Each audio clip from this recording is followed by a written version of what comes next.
Well, good morning, everyone.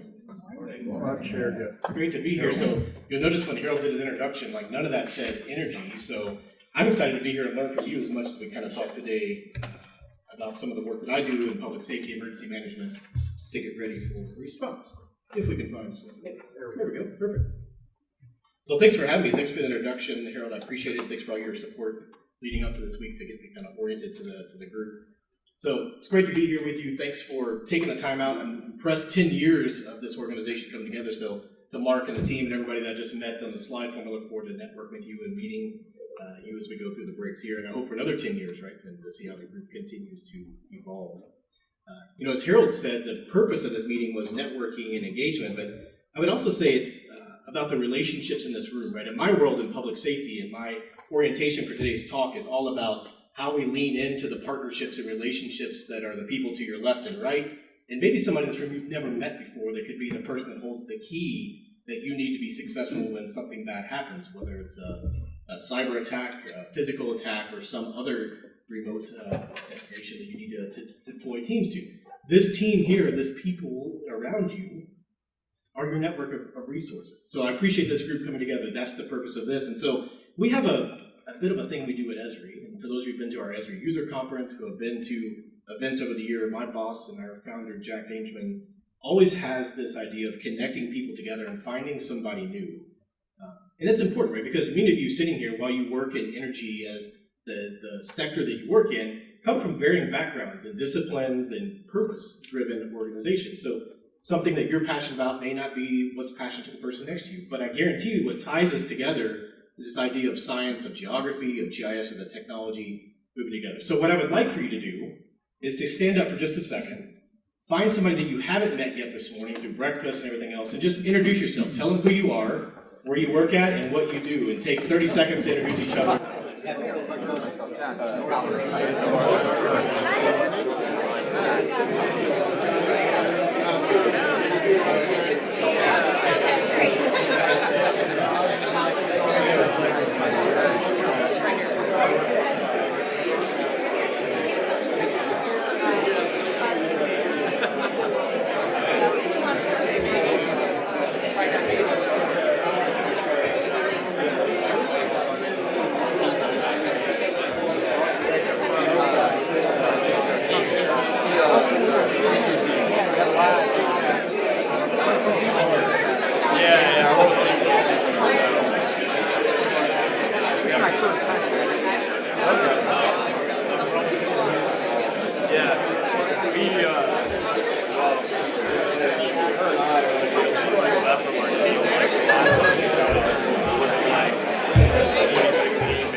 That's how they build their great R&D.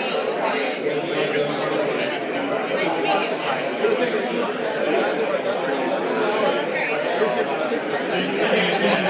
to meet you. Oh, that's great. That's fantastic. It's a relatively small thing, but it's the only thing we have like around here. So nice to keep it going.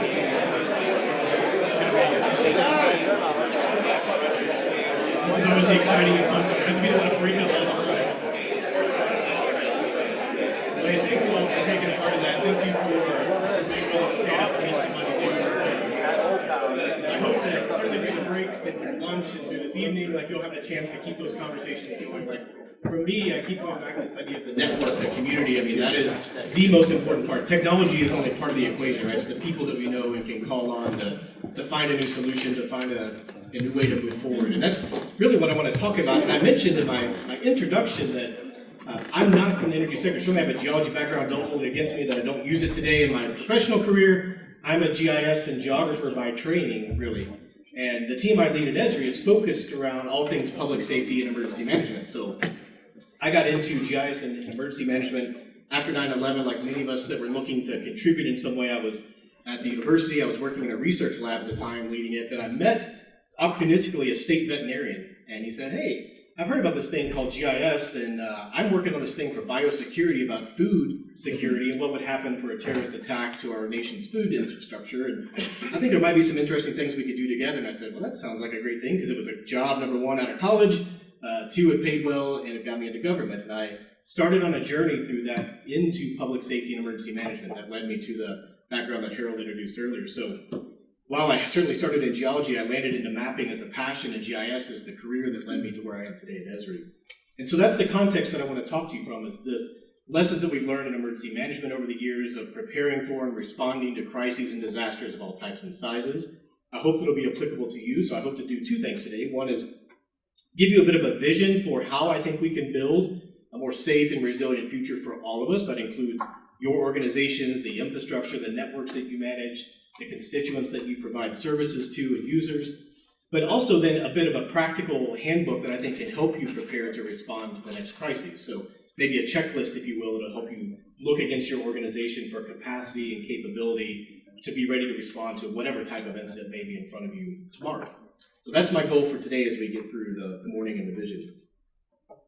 So let me start by just maybe bringing it down. And I always hate this part too. This is always like the downer part of the presentation, but you know, when I was doing some research for this conversation, I did a lot of looking around to see trends and patterns that happen, not just in Pittsburgh area, in Pennsylvania, across the US, but literally globally, right? Our team focuses globally on this idea of crisis response. And there is a study that came out through the United Nations. This is something that comes out every 2 years, and they simply look across all geographies, across all sectors, and they look and see what are the patterns that are emerging? What is happening right now in the global context of our community, and what should we be paying attention to? So you can go read the detailed report if you want to put yourself to sleep later tonight, but the summary is really critical, right? And so I've pulled a couple of sentences from this that I think speak to the challenges that we face as a GIS community. And it says, number one at the top, human action is creating greater and more dangerous risk, right? It's the choices that we're making as society to invest in certain areas or to not invest in certain areas. It's the choices we make about developing in certain parts of the country that are more exposed to risk for earthquakes or flooding or hurricanes or fires. And it's also that the fact that all of us, the second part, are more and more interconnected than ever before. And these risks that we face, both your home when you buy insurance for your home or when you go to work and you're managing a network, the risk to those things are increasingly interconnected as well. And when they happen, when something happens, a shock like an earthquake, a fire, a terrorist attack comes on, those risks and the impact of those cascade across geographies more than ever before and across sectors. It's not just going to be limited to your household, right? If you think of it in the context of your home, it's also your neighbors who's down the street. Same thing in the context of government and infrastructure. When it happens to your infrastructure, it's also the people you serve, the communities that you're working within, the governments that are asking you what's going on, and so forth, right? They're cascading across all of these areas. And I would say that the last part is really important, is that all of this happening is pushing us, collectively us, towards our existential limits. Now, Harold mentioned in the intro that I led the COVID-19 response for ESRI and 6,000 events. I've got a team of people that's fairly small on a day-to-day basis for a disaster response at ESRI. We're a team of 5 people. We scale up and scale down. We follow incident command structure for those that are familiar with it in the work that you do. We add more people to the team. We subtract people from the team. Well, at the peak of COVID, we had more than 250 people across the globe at ESRI working in an incident command structure, managing delivery of services to the community at large. Well, today we are still active in supporting COVID-19.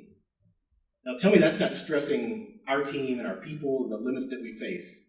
In addition to that, we have the day jobs that we all do and the other things that are happening in our world. So what's happening in the Caribbean right now? A hurricane that just hit Puerto Rico, another one developing, we're watching coming into the Gulf. There's certainly fires out west and the drought conditions. We're actively supporting Ukraine and the situation going on there. So I can see it personally. I felt it. I felt the stress. I felt my team's stress and this existential limit that it's calling upon us as individuals to be able to respond and repeatedly respond again and again and again. While we're also trying to modernize, while we're also trying to move to renewables, while we're also trying to get to a different level in our organizations, it's hard. And so I think examples of that, like I just gave, bring it home. Like certainly the COVID-19 pandemic speaks to this interconnected risk across geographies and across sectors. Like who thought that something that started in a country, in a market around the world would land in our own homes and affect us personally? Maybe none of us at some point. We always thought it was possible, but the fact that it actually happened and it still continues to happen is an example of this interconnected risk and global scale with which things happen. Certainly now you look at the cascading impacts that to supply chain and what we're seeing in the backup in the supply chain and logistics that we are trying to get, whether that means you can't get what you want at the store to your organization can't get the parts that you need to manage the infrastructure and maintain continuity. It's also things that you see in the bottom, which is that because of changing climate conditions and increasing wind speeds and dryness and everything else, fires start more easily, right? And so the middle part of here for PG&E out west, looking at the cost of what happens when something comes to it, they're looking for people, right, to blame for the situation. And even looking then at terrorism attacks, whether that's cyber and attacks on critical infrastructure that you manage, or water systems, or our networks as government, we certainly see trends and patterns tipping up. And if we were to look at a graph of what's happening only in the US, you would see this uptick in all of this as a result of a number of different factors, right? Geopolitical and everything else. But it's also exacerbated by the fact that all of this stuff is ramping us up. The level of energy that we have within our system for each of us individually and the network that's around us is at a tipping point for certain people to do things they normally wouldn't have done before. They're looking for outlets in some ways. Now, I said this is the downer part of the presentation because I wish I could say it's getting better in the next 5 to 10 years, but I don't know that that's necessarily the case. I would say that changing conditions will change over the next 5 to 10 years. But if you look again, like at the forecast of what's coming our direction, what we, and again, my perspective in looking at it from emergency management, risk, and perspective of how we respond, over the next 5 to 10 years, certainly the conditions you see from the World Economic Forum on their forecasting, this is the long range. They have a short range if you'd like to see what's happening in the next year. But this is, again, 10 years out. Everything from geopolitical to economic to environmental. You see the details here. Right? Now, it might be easy at this point to say, well, these are global trends, and how does it affect me here? But I would say if you look at this slide, if you look at involuntary migration, how many people in the area have had to be forced to move because of poverty, because of new development that's happening at exponential scales and forcing the movement because of COVID, people moving to new places that they never thought they would move before because they got to work from home? That changed the load on our networks. That changed what we have to plan around in emergency management for where I have resources prepared, how do I mitigate certain risk factors that before weren't really an issue because people weren't living in those areas and they weren't actually asking for service in those specific areas. And so I would say that these trends, even though they are big and broad, are very applicable to what we do every day here. And I hope that that is something that you all resonate with. Now, I think to do this and to address this and to put this to rest, we have to think differently. Like, we're going to have to work together in new ways. We're going to have to try new approaches in the technology world, in the network world that we work in here. When I say network, I mean us, to do better. This new approach that we require is being called out in a number of different ways. And so I'll start in my world, which is the Department of Homeland Security calls out the idea that we need to increase our effectiveness through these transformational and cross-cutting initiatives. Now, very broad, what does that mean? Well, it's not, again, looking at just the singular risk. It's looking across the entire system. It's looking at all of the interconnected risk that we have to manage against. It's also looking at FEMA down at the response level. So we need more of a whole community in climate resilience, as they call out for climate change. But whole community means all of you, right? If you think community lifelines in FEMA's parlance, that means energy is a key lifeline to keep communities up and running and to restore them after something bad happens. You play the critical role in managing that infrastructure, reporting status of those outages, and reporting as that lifeline comes back online or is impacted in some ways. So you are a part of that whole community response in their mind. And also looking at the Department of Energy, kind of moving more closely to your world in energy, they call out how we work closely with our partners. That means you and government and private sector as well to secure the nation's critical energy infrastructure against all hazards. So obviously people in our strategic planning are saying all of these things, but how do we do it? Like, well, how do we actually start to pull all of this together? Well, I think we have a pathway here. So let me indulge you for a minute. I was reading a book some time ago called The Starfish and the Spider. Has anybody read this book by chance? Didn't think so. So this book is about hierarchical organizations. They'll think of a spider, right? If you cut the head off a spider dies on the spot. Versus distributed organizations or networks of things like a starfish. So if you were to cut, there's no head, right? So you cut the arm off a starfish, what happens? It just regenerates, it keeps moving. So this distributed network as an organizational hierarchy is an interesting thing in public safety, right? For all sorts of reasons related to terrorism or just managing a group, a community of people that have to come together to respond to a crisis. It's not a singular hierarchical organization. As much as we want to say ICS is a top-down structure, for those that have worked in that know that it takes collaboration, it takes camaraderie, it takes us having to convince the other arms of the starfish to walk when they walk because there's no central brain telling the starfish to move. Kind of abstract. But it's really important, I think, to this concept. Now, you can read the book and get more details about that, but I want to focus on the first part in the opening, which was the authors actually point out, as they set up the context of this distributed network, the starfish, and they looked at science back in the day, and they equated it to, if you would think with me for a minute, so just imagine like a really nice memory in your history. So we've talked about a lot of bad things. So now let's do a cleanse, right? So think about something nice, think about the vacation you were on, like some friends and family, whatever that memory is in your back, just take a minute, like visualize that memory for a minute and bring it forward. So for me, I'm on a beach in Mexico, like there's waves crashing, beautiful time. Now, when you just thought about that memory, whatever it was that you formulated in your mind, scientists used to think when you retrieve that memory from your brain, something that happened way back when, that it went to essentially a file cabinet, right? And it pulled that memory out and it delivered it to your brain and then you visualized that memory. But what they found through science and nodes and monitoring was that, in fact, your brain actually distributes parts of that memory across all the different nodes and synapses in your brain. And so what happens is when you recall that memory, it actually reaches out and calls all of those nodes into action. It starts to stitch that picture back together and it delivers it back into your frame. So now you have a picture that comes from a lot of different places stored inside of your brain. Now, why is this? Well, if you think about it just simply, if you were to delete a node for whatever happened, an accident occurred, and you were to delete a single node, all that memory would be gone. But your brain has built resilience, right? It's distributed the memory across all the other nodes so that if one node goes out, all the other nodes are there to pick up the picture and you can fill in the blanks in your brain. Right? It's smart in the way that it works.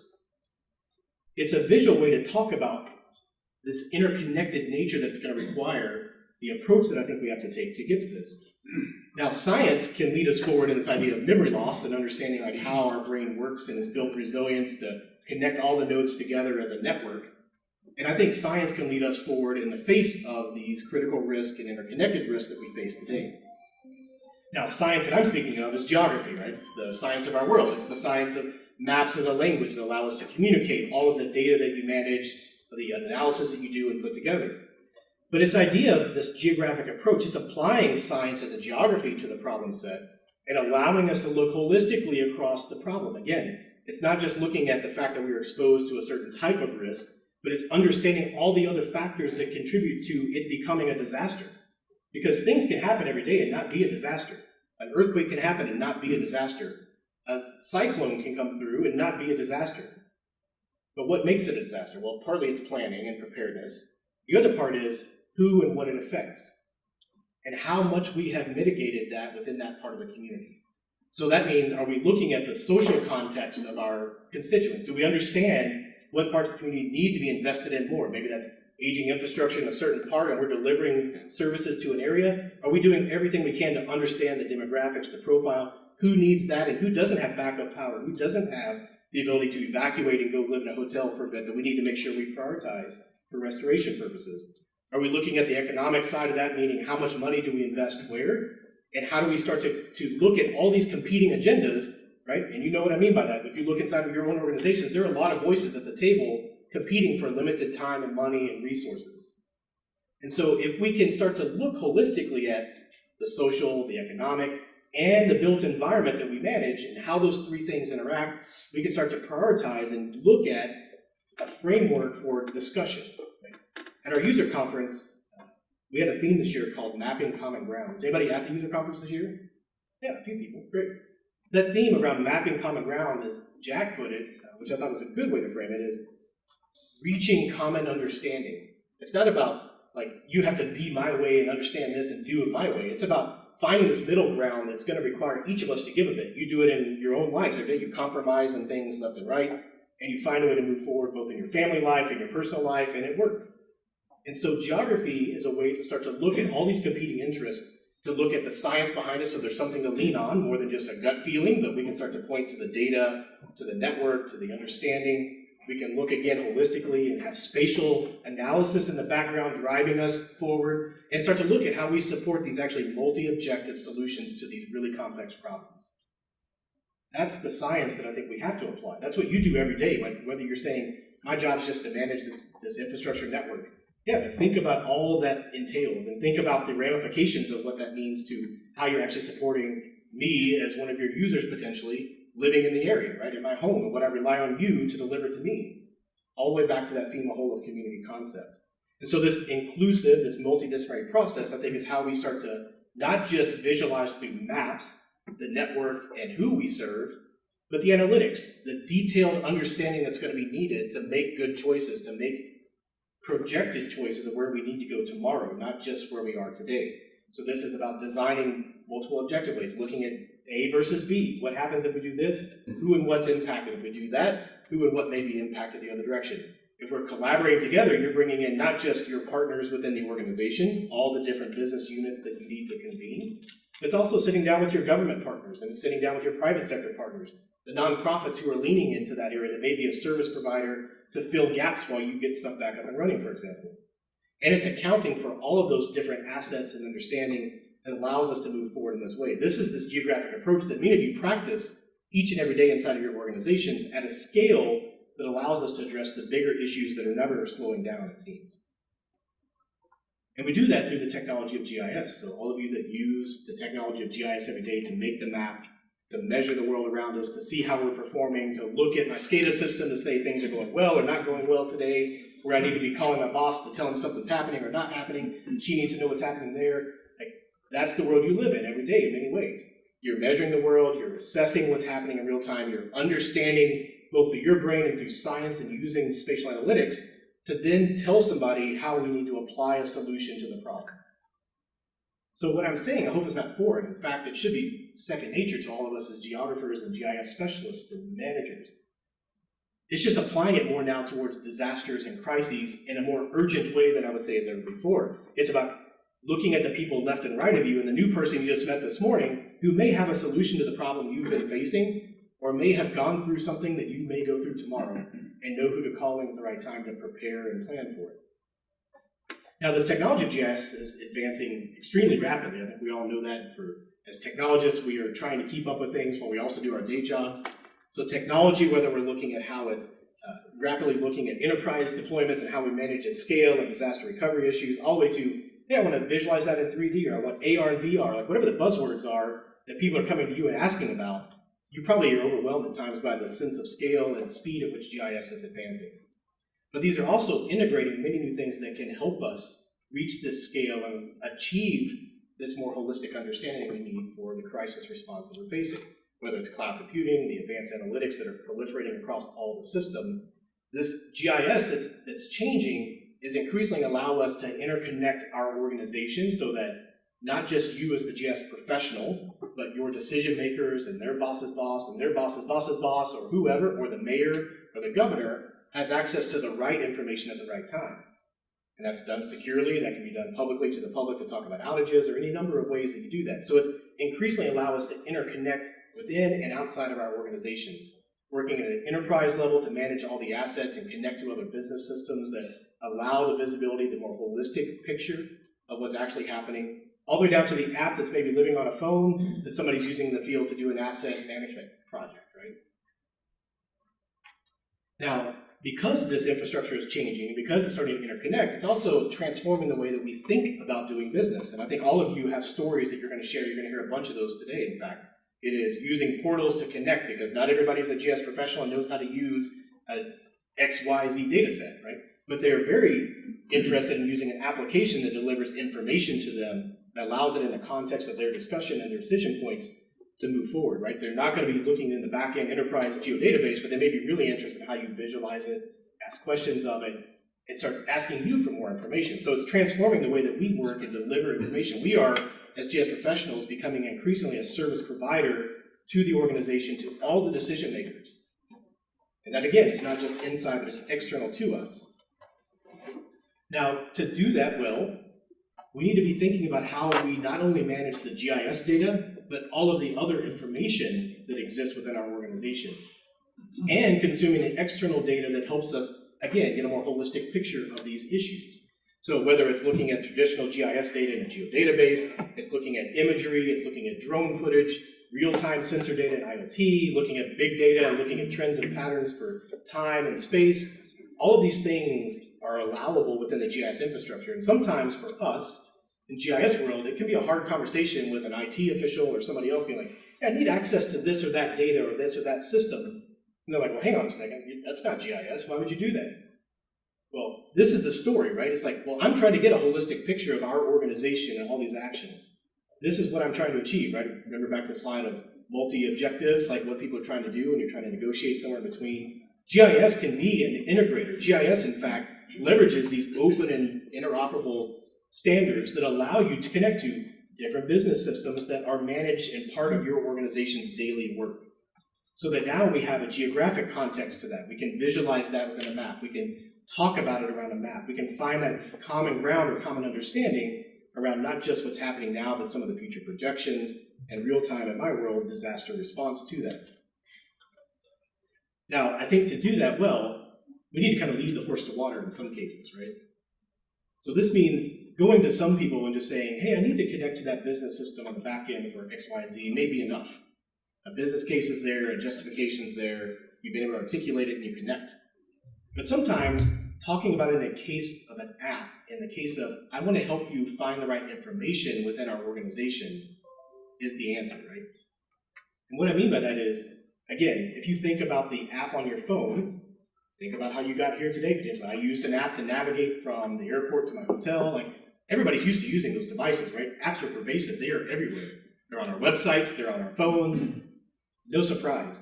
So when you talk about, well, I would love to build an app, or I'd love to have an app to show that, but I can't get to this type of information because there's suddenly a blind spot, right, in the decision-making process. There's a blind spot in the information flow that's going to result in some critical decision being made at some point that's going to be delayed, it's going to cause lives potentially, it's going to cause damages that we could have avoided. So in my world of public safety, it's all about risk, it's managing that risk. And having conversations around how these apps allow us on the desktop world and through the mobile deployment to give information to everyone inside the organization, that's the conversation that typically will change the tone. Right? It's like we are trying to solve a problem around X. This requires us to connect to these systems. I'm not taking data out of that to manipulate it necessarily. I'm taking it out to show it, to visualize it, to allow us another layer of understanding that we can start to put together in the context of a map to communicate all of these things together. And then you can get to the question of, yeah, but what do you want to know about that? Now that we've got access to that system, how do we start to exploit that? How do we use it intelligently to understand what's happening? And this is where spatial analytics advancing across the entire platform, whether we're talking about predictive actions, what happens if this were to occur, forecasting those things out, looking at space and time, like when demand is high, demand is low, what happens when we have a surge of people moving or evacuating from a certain area, all those things can start to come into play. And in analytics, it's not just the traditional GIS analytics anymore. It's starting to look at things like knowledge graphs, where we can start to connect both the typical things that we're familiar with, the points, lines, and polygons of our world, with the data about grants and funding and infrastructure funding, and tying those things together in new ways. Things that aren't traditionally visualized as points, lines, and polygons through knowledge graphs allow us to exploit and find deeper level. This is amazing. This is the future where we are headed as geographers and as GIS professionals, is bringing this intelligence to life. And there's a lot of happening. We talk geo-AI and machine learning. We talk all day about image extraction and feature extraction and pipeline modeling. There's a lot of stuff happening, right? And so these analytics are just a tool that allow you to move forward. Now the portals are organizing content. Again, this is about how do we get it to the right people at the right time, because they are not going to know how to access a certain data layer. They're going to want it in the app. So think about how you organize content effectively. And then think about how hubs allow you to then communicate, again, as a whole community to those within the network. citizens that need it, to the governments that need it, to other parts of your organization, even partner organizations. This is where I think people are investing a ton of time in organizing the content as GIS professionals. This is the opportunity to expose all of that great work and the back office stuff we just talked about into the forefront of everybody's vernacular. Now they can find an app that means something to them. Now they find the data that's relevant to their problem, their solution. That's where we need to get to in the end of the day. So how does this come together? Let me just give you an example for security operations. So if we think about looking across the network and monitoring threats that are coming at us, that could be man-made threats, could be natural threats, we need real-time data. We need to look at trends and patterns to understand when something is an anomaly versus just day-to-day operations where one little blip in the system is minor versus something big is happening in real time. And it's going to require that we look across all different business systems, not just the GIS data layers, and then visualize that as a way to allow watch officers or duty officers in my world to assess the situation and to elevate and escalate things up when they're appropriate. What does that mean? Well, it means that on the left-hand side, we need to think about the data architectures. It's connecting to hazard data, whether that's the hurricanes, the floods, the fires. It's looking at third-party data feeds. Maybe they give you real-time threat monitoring. It's maybe looking internally at your data stores for the infrastructure. It's putting the analysis in real time to play. So again, synthesizing all of that together and knowing when to pay attention to something or when stuff is just noise, right? Because again, things happen day in and day out that don't escalate to the level of a disaster or to a crisis. This is about trying to get real-time analysis that tells us when to make a good decision and when we need to take action. So in our world at ESRI, we monitor threats and hazards against our infrastructure. We monitor our facilities. This, in fact, is a dashboard that shows each of our ESRI offices in real time. We know where our employees are based at, and we can tell you when something's happening, both geopolitical, when we look at natural hazard exposure, and when we need to be thinking about escalating conversations to alert people to it. And we do it very tactically. So for those at our user conference, we use the same thing to manage the user conference. So now when something happens and comes in, we can say, suspicious package was here, a lost child was there, something happened here or there. And outside of the convention center, this is what's happening in San Diego through the fire department and everybody else, right? Through interoperability and connecting, now we have a more holistic picture around this. This is the operational side that allows then us to put the GIS map as the context to it, while also then monitoring in real time all the infrastructure, all the data, all the analytics at play to take action at the right time. Security operations is a great example, I think, of how all that I just said comes into action, and we've got some good use cases. Many of you are probably doing some of this in some way. All right, so I've talked a lot about preparedness. Let me end with the last part here, which is how do we get to response? Inside of ESRI, for those that know us, we are all about you, right? Number one, we're a privately held company, so our stakeholders are you, and you tell us what's working and what's not working. We do a number of programs to make sure that our technology is accessible, right? And this will be interesting for some of you, I think, in the context of where we work within conservation, for example, natural resources. We look at social equity issues, and we have grants and initiatives and programs that we are trying to level up, all of us collectively contributing to making a greater impact within the world. That means we have things like 12,000 nonprofits that use our technology, right? It's also, in the case of 6,000 folks that responded to COVID-19. And so the one I want to focus on is our disaster response program. This is the operational arm that responds 24/7 to those calls for service. We've helped over the years thousands of organizations. So I want you to know that we're here, right? You can call us 24/7 if something goes sideways, and you can ask for 4 things. You can ask for, I need help, I need access to ESRI software to scale up or to fill a hole that I've got right now. Our team triages that, goes to customer service, immediately can get licensing put into place for limited duration time to get through an active response. This could be damage assessment. I need a bunch of field workers that came in. I've got a lot of volunteers showing up. I need to scale. Or I've got a bunch of imagery coming in all of a sudden. I'm not sure how to manage that great imagery catalog and how do I exploit it. We can help in those ways. That's workflow as well. So now I need to put that technology to action. I'm not sure how to do this. I've not done this workflow before. Our team can step in and give you some guidance and help you figure out how to do that. It's also access to data. So we have partnerships that you're well aware of through imagery providers, some of them in the room, that make their data available, right? And so we can help post-event access to certain data sets, making sure our Living Atlas content is available. And then finally, tech support. So all of you run mission-critical systems. We want to make sure that those things are operational. So we can escalate things 24/7 to premium support that allows us to make sure that we're triaging and get the mission-critical system back up and running quickly.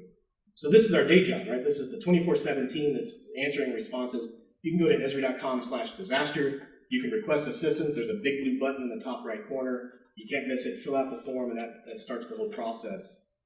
And just to give you a sense of some examples, certainly COVID-19, the 6,000 plus organizations, the little dots in the top left, but you've all seen the Johns Hopkins dashboard. That was our team behind the scenes, helping make sure that, number one, the data was flowing in correctly, number two, that it scaled to the billions of hits that it was seeing on the web every single day. So this is about infrastructure at scale, and our team can help in those regards. But it's not just certainly COVID-19. In your world, a bit of the energy sector, we responded to oil spills and crises around the world. This is the most recent in the Huntington Beach oil spill, where there was a member of Tinker and Nick. Regardless, this was a partnership, interesting enough, between the state, the entity, and then in this case, looking at Surfrider Foundation, a nonprofit that was doing beach cleanup for tar balls and things that were being found. So interesting way to look at mobile tools and a partnership as a whole community coming together. Certainly technological hazards. So this was an example from Beirut in the port blast. So many of you remember the incident that happened, blew up the area. This is the International Search and Rescue Team coming in. We're able to support the Beirut Operations Center, deploying their tools, technology in the field for damage assessment and search and rescue activities. Certainly flooding. This was an example internationally for those that think in that context. In Europe, those remember in Belgium and Germany, bad flooding in 21. This was doing damage assessment at scale and supporting the response to the European flooding through mobile tools. So I share all that to end with this as the playbook that I promised. So, it seems very simplistic, but I want to talk through it for just 1 second, which is when people find out that there's a program, the first thing they ask is, well, what can I ask for? So I hope I just answered that. You can ask for those 4 things. The second thing they ask for is, well, what do people typically ask for? Well, this is the list, right? So for us in 2017, there were a series of hurricanes. Remember, Hurricane Maria, Irma, and so forth that came through. And it stressed our team at the time to the max. Like, we were overwhelmed with capacity.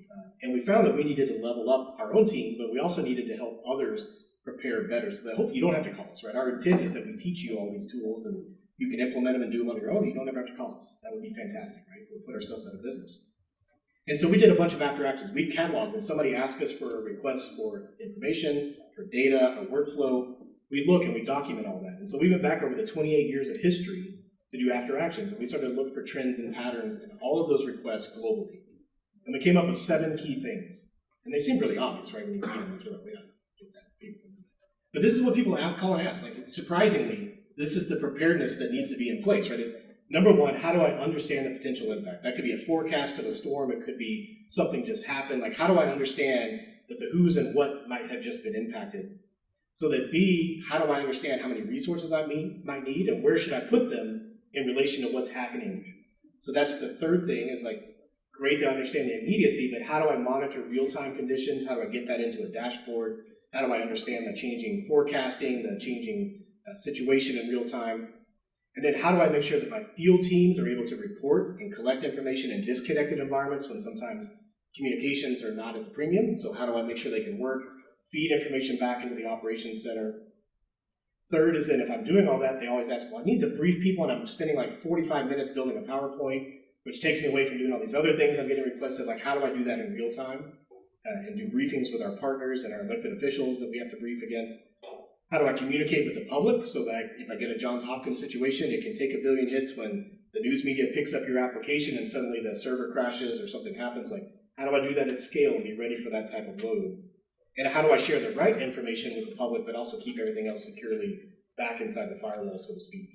And that's where we get the last one, which is that sharing information both to the public and across partners. Because we know you don't want to expose everything to them, but you want to send the right things to the right channels, right, across that. And so how do we manage that process? And so we spent a lot of time working on building solutions, looking at how we can maintain situational awareness. So we have a series of ArcGIS solutions. These are free templates and downloads that you can take advantage of to configure dashboards against our real-time feeds for weather and threats and hazards. It's public information maps that are responsive, so they work well on a mobile device as they do on a desktop, right? So when people are deploying out, they can actually use their phone and get relevant information of what the actions are, where they should evacuate to. But it's also then looking at how do we do things like damage assessment. So we work with FEMA to get their individual assistance and public assistance damage assessment. This is what all the reimbursements that happen when something bad happens back in the community. We work to get that form into a Survey 123 form that allows communities to do a rapid damage assessment, to report that up to the state, to FEMA for reimbursement. Very similar to the process you would have to do out in the field of assessing infrastructure impacts.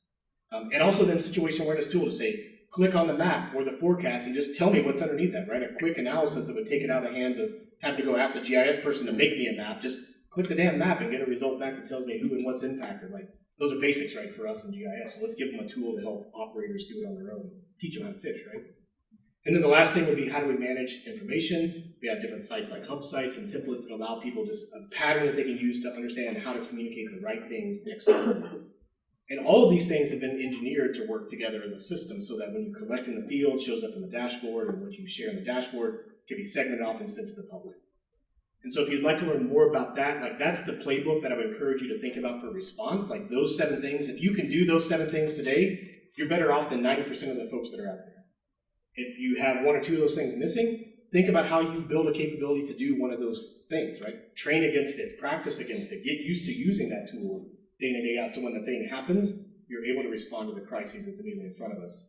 And there's a lot of different ways to access this. You can go to the URL that's on the screen here. There's a whole page that will guide you through those templates. You can download all those templates. You can get tech support. So those of you at ESRI, you can just call 1-800-ESRI. They will help you configure those tools, free tech support. And if you need help doing it, certainly we're here to provide you a bit of support.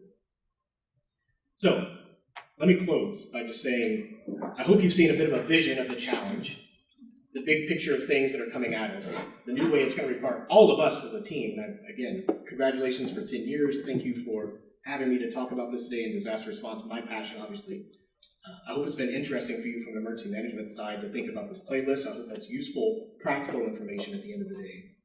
But I would say that just as I close out back to the vision that I started, the big challenge, this is the positive end of that story, which is I guarantee that we can solve those challenges. Like, I have no doubt about it. I mean, when I talk to each of you, I see what you're doing. I'm blown away by the technology, by your capability, by the knowledge collectively that we have as a community in GIS to solve these big challenges. Like, they're not going to change, right? The world continues to evolve. Day-to-day business will continue to evolve. But we have to evolve as well.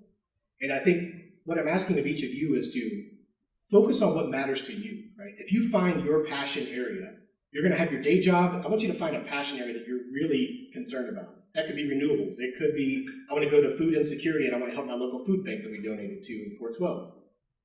But get involved in that problem.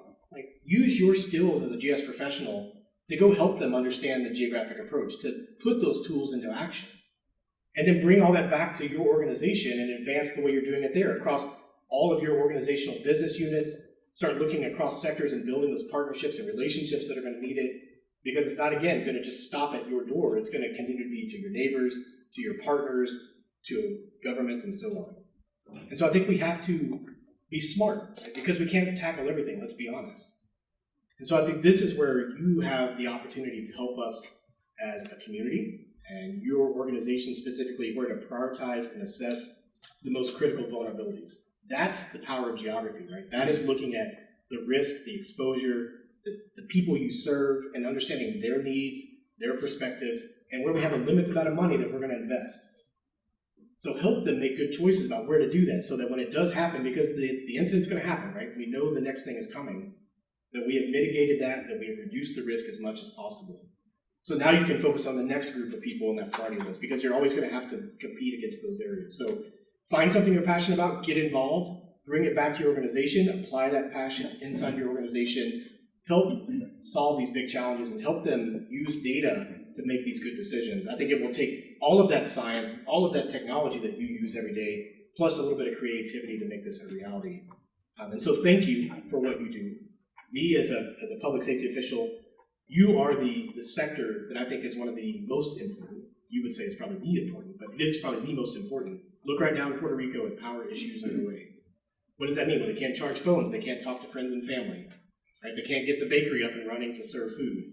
So energy as a sector is huge. So thank you for what you do. Thank you for delivering the service you do. Thank you for also listening this morning to a public safety guy talk about his world a little bit and what's happening globally.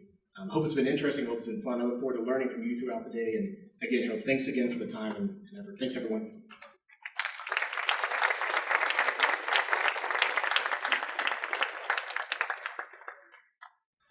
We want to, as a token of appreciation for you coming here today, I want to present you with this little flag from our Thank you very much. your keynote speech. Thanks, Eric. Thank you.